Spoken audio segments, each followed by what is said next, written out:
തീർന്നെന്ന് തോന്നണം. ആ ഫീല് നിനക്ക് വരണം. എന്നെ സഹായിക്കാൻ ആരും ഇല്ലെന്ന് നിനക്ക് തോന്നണം. എല്ലാം കഴിയുവാണെന്നുള്ള ചിന്ത നിന്റെ അകത്ത് വരണം. അങ്ങനെ വന്നാൽ മാത്രമേ ഈ ചിറകിന്റെ കരുത്തെന്താണെന്ന് നീ അറിയൂ. ഇത് ആ രംഗം നിങ്ങൾ കണ്ടിട്ടുണ്ടോ എന്ന് എനിക്കറിയൂല.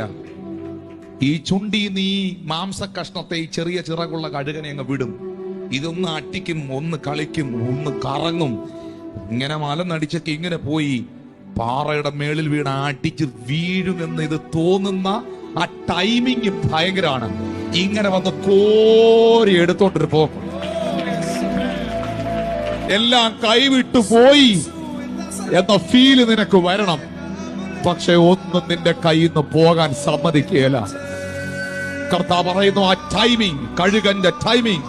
കഴുകൻ തന്റെ കുഞ്ഞിനെ അനക്കി മീതെ പറക്കാൻ ചിറക് വിരിച്ച് അതിനെ എടുത്ത് ചിറകിന്റെ മേൽ വഹിക്കുന്നത് പോലെ സ്വർഗത്തിലെ അപ്പ നിനക്ക് മീതെ നിൽക്കുകയാണ്. സ്വർഗത്തിലെ അപ്പ നിനക്ക് മീതെ നിൽക്കുകയാണ്. നീ പരാജയമാകാൻ ദൈവം അനുവദിക്കത്തില്ല. നിന്റെ വീഴ്ച ആഘോഷിക്കാൻ ആരെയും ദൈവം അനുവദിക്കത്തില്ല.